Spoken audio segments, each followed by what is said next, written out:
첫 소식입니다.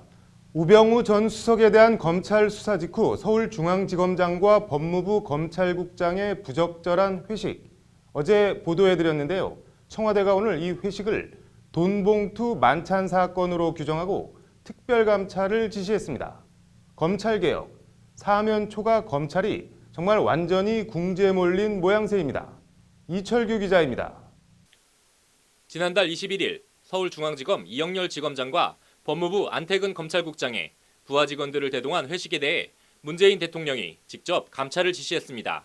문재인 대통령은 서울중앙지검 이영렬 검사장과 법무부 안태근 검찰국장 간의 소위 돈봉투 만찬 사건에 대한 감찰을 법무부와 검찰청에 지시했습니다.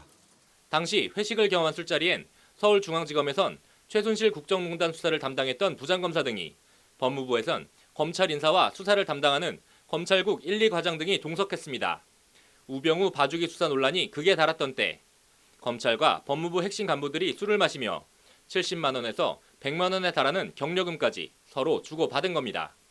이와 관련 청와대는 이영렬 검사장이 경력금을 준 대상자는 검찰국 1, 2과장으로 검찰 인사를 책임지는 핵심이다.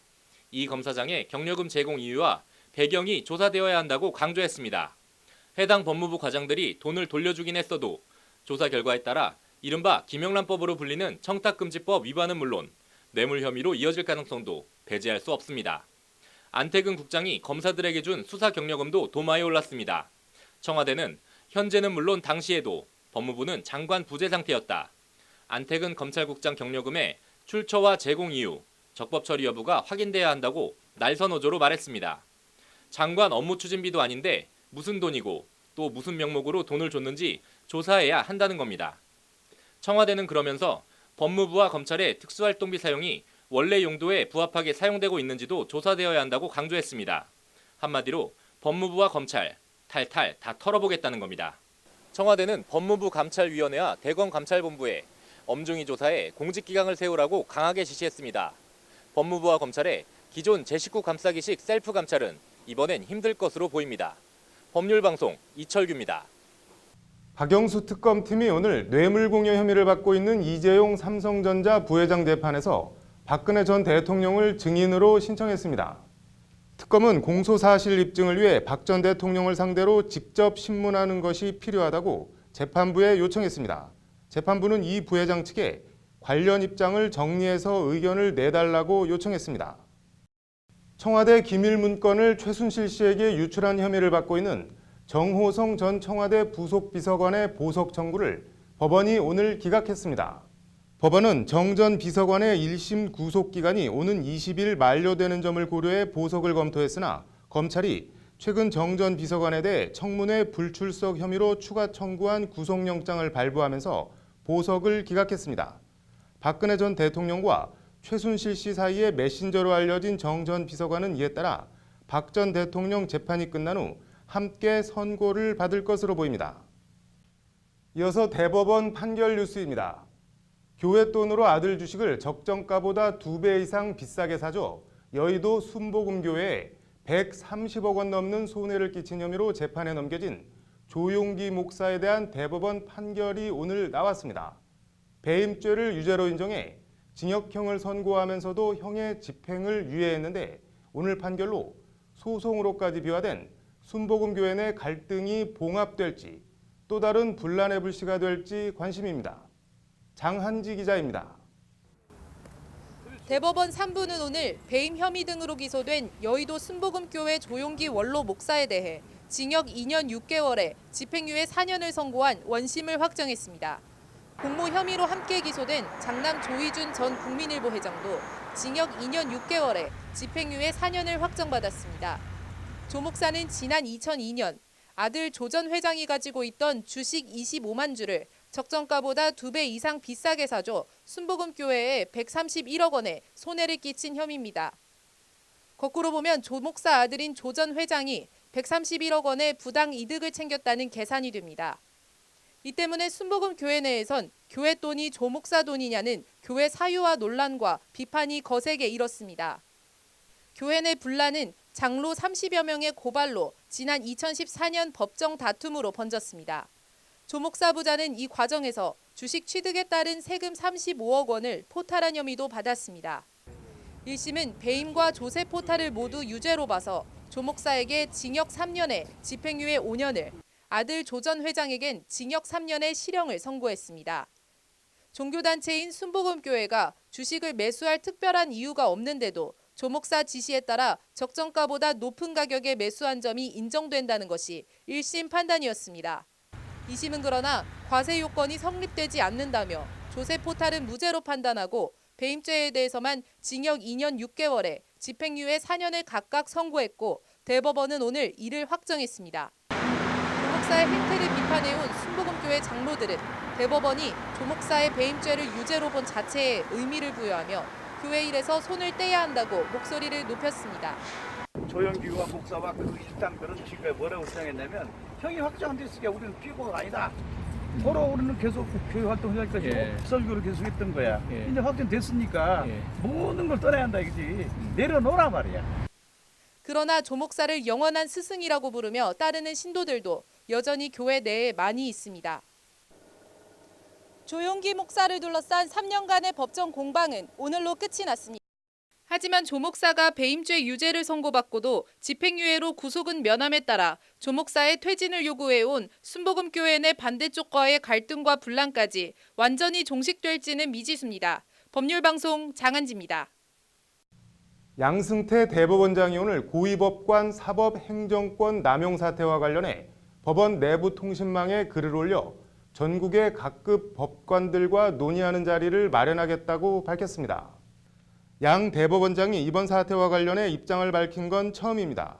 양 대법원장은 사법행정의 최종적인 책임을 맡고 있는 저의 부덕과 불찰 때문이라고 생각하고 무거운 책임을 통감한다며 유감을 표명했습니다. 양 대법원장은 또 사태의 재발을 방지할 수 있는 제도를 마련하는 등 향후 사법행정의 방식을 환골탈퇴하겠다고 강조했습니다. 한명숙 전 국무총리에게 불법 정치자금을 건네고 위증한 혐의로 기소된 한만호 전 한신건영 대표에 대한 상고심에서 대법원이 오늘 징역 2년을 선고한 원심 판결을 확정했습니다. 한 전 대표는 2010년 검찰 조사에서 자신이 한 전 총리에게 9억 원을 줬다고 진술했다가 재판에서는 돈을 건넨 적이 없다고 증언해 한 전 총리는 1심 재판에서 무죄가 선고됐습니다. 한 전 대표는 검찰에 의해 위증 혐의로 기소됐고 1심에서 징역 3년, 2심에서 징역 2년이 선고됐습니다. 한편 한명숙 전 총리는 2심에서 유죄가 인정돼 징역 2년과 추징금 8억 8천만 원이 선고됐고 대법원에서 판결이 확정돼 현재 1년 9개월째 복역 중입니다. 유승민 바른정당 의원에 대한 국회의원 당선 무효 소송이 오늘 대법원에서 기각됐습니다. 유 의원은 지난 20대 총선 당시 대구 동구을에 무소속 출마해 75.7% 득표로 당선됐습니다. 당시 유 의원은 박근혜 전 대통령으로부터 배신자로 낙인 찍혀 3선을 했던 이 지역에서 공천을 받지 못했고 새누리당 후보엔 이재만 전 대구 동구청장이 단수 추천됐습니다. 이 전 청장은 그러나 김무성 당시 당대표가 직인 찍기를 거부한 이른바 옥새 파동으로 출마가 좌절되자 선거 자체가 무효라며 소송을 냈습니다. 대법원은 이에 대해 후보자 공천 여부에 대한 정당의 의사결정은 고도의 정치 행위 영역이라며 김 전 대표에게 반드시 공천관리위원회의 심사 결과를 최고위원회 의결에 붙일 의무가 있었다고 보기 어렵다고 기각 사유를 밝혔습니다. 청와대 컴퓨터를 열어봤더니 아무것도 남아있는 게 없이 텅 비어있더라. 청와대 고위 관계자의 말입니다. 이슈플러스, 오늘은 김효정 기자와 함께 청와대 컴퓨터에 무슨 일이 일어났던 건지 그 내막을 좀 들여다보겠습니다. 김 기자, 조그만 회사도 사람이 바뀌면은 뭐 인수인계해 주는 게 당연한 건데 청와대 하면 뭐 최고 국정 운영 기관인데 컴퓨터에 뭐 아무것도 남아 있지 않았다고요? 네, 문재인 정부 고위 관계자가 한 말인데요. 네. 청와대 내 온라인 인수인계 시스템에 뭔가 저장돼 있어야 하는데 자료가 없다. 하드웨어가 텅 비어 있다고 보시면 된다. 이렇게 말했습니다. 여당인 민주당 쪽에서는 전임 박근혜 정부가 인계한 건 10쪽짜리 현황 보고서와 회의실 예약 기록이 전부였다며 푸념을 하기도 했습니다. 회의실 예약 기록은 뭐하러 남겨놨는지 뭐 푸념을 할 만한데 그 조국 민정수석이 어제 국정원 등 그 사정 정보기관 그 관련 책임자들을 청와대로 불러서 이 자리에서 그 관련 발언이 나왔었죠. 뭐 발언 내용을 좀 소개해 주시죠. 네, 조 수석은 어제 국정원과 기무사, 또 검찰, 경찰, 보안감찰 책임자들을 불러가지고 종이 및 전자문서의 무단 파쇄와 유출, 삭제의 금지를 지시했습니다. 한마디로 청와대 상황은 청와대 상황이고 다른 정부기관들이 이제부터라도 아무것도 손대지 말라는 건데요. 네. 이건 1차적으로는 세월호나 정윤회 문건 파동 등 이른바 적폐청산을 위한 자료 파기 시도를 차단하면서 또 공무원 사회의 긴장감을 주려는 다목적 포석으로 풀이됩니다. 네. 또 박수현 청와대 대변인은 이와 관련해서 정부 부처와 민감한 부서의 경우에는 문서 파기가 있는 일이 있어서 그 부분에 대해 주의를 환기시키려는 것이라고 설명했습니다. 네. 청와대가 텅 비어 있는 컴퓨터 관련해서 자료를 뭐 고의나 불법적으로 파기 또는 파쇄했는지 뭐 좀 조사를 하겠다고 했죠. 이 부분도. 네, 청와대는 자체 조사를 통해서 박근혜 정부가 의도적으로 자료를 파기했는지 네. 아니면 적법한 절차에 따라서 자료들을 대통령 기록물로 넘겼는지를 파악할 방침이라고 밝혔습니다. 그럼 이게 파기된 게 아니라 이관돼서 하나도 남아있지 않은 뭐 그런 경우도 있을 수 있는 거네요. 네, 대통령 기록물 관리에 관한 법은 대통령 기록물은 대통령 임기가 종료되기 전까지 대통령 기록관으로 이관하도록 돼 네. 있습니다. 그래서 대통령 기록물에는 청와대가 생산한 모든 문서는 물론 또 보좌 자문기관과 인수위 생산 자료까지도 모두 포함됩니다. 뭐 그래서 넘어갔나요? 대통령 기록관으로? 네, 대통령 기록관을 확인해 보니까 대통령 기록관은 지난 9일까지 18대 대통령 기록물 총 1,106만 건을 이관받았다고 밝혔습니다. 그럼 무단으로 파기한 게 아니라는 얘기 아닌가요?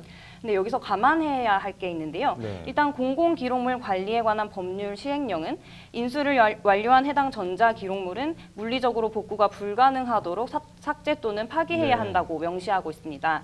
즉 전임 박근혜 정부가 청와대 기록물을 대통령 기록관으로 모두 이관하고 또 관련 문서나 자료를 이관한 후에 파기했다면 관련 조항을 따른 것으로 말씀하신 대로 무단 파기도 아니고 불법도 아닙니다. 지금 청와대 컴퓨터들이 텅텅 비어 있는 것도 설명할 수 있습니다. 그러면은 감안해서 봐야 할 것이라는 게 뭔가요? 네, 그거는 전임 청와대가 세월호 7시간 행적 등 그 청와대 기록물을 대통령 기록관으로 이전하기 전에 네. 민감하거나 책 잡힐 것 같은 자료는 넘기지 않고 파쇄 혹은 파기했을 가능성을 배제할 수 없다는 것입니다. 네. 현 정부 조사도 바로 이 부분에 초점이 맞춰 있을 건데요. 일단 대통령 기록관 측은 법에 따라 자료를 이관받았을 뿐 내용이 누락되는지 여부는 알 수 없다는 입장입니다. 네. 관계자 이야기 들어보시죠. 네. 저희는 그냥 받았을 뿐이고 거기서 이관 저희 규정에 법률 규정에 의해서 네. 대통령 기록물 관리법에 의해 따라서 저희 이제 이관 받은 거고 거기에 남아 있거나 안 남아 있거나 그 부분에 대해서는 그쪽 청와대에서 하는 행위이기 때문에 저희가 확인할 수 있는 방법이 없잖아요. 대통령 기록물 관리법은 무단으로 대통령 기록물을 파기, 손상, 멸실, 또 유출했을 경우에 10년 이하의 징역 또는 3천만 원 이하의 벌금에 처한다고 규정하고 있습니다. 네. 뭐 청와대 업무 인수인계에 관해서는 별다른 규정이나 조항이 지금 없는 상황이잖아요. 네, 그렇습니다. 뭐 이 때문에 정권이 교체될 때마다 전임 정권과 새로 오는 정권 사이에 뭐 업무 인수인계 두고 크고 작은 마찰이 뭐 계속 반복되고 있는데 뭐 어떤 식으로든 뭐 제도적인 정비가 좀 필요할 것 같습니다. 잘 들었습니다.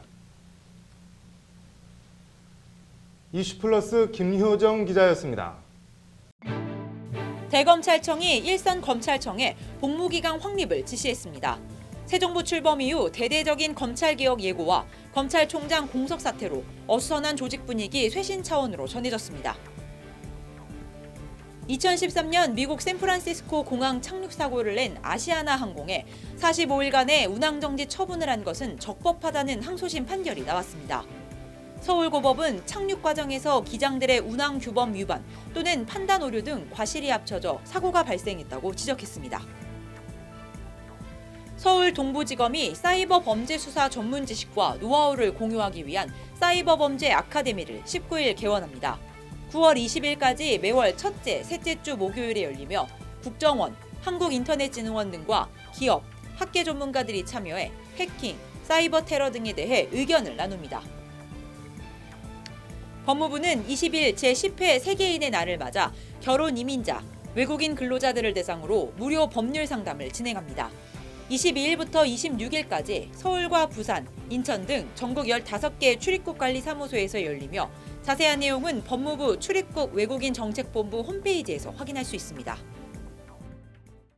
5월 17일 법률방송 로투데이 마치겠습니다. 시청해 주셔서 감사합니다.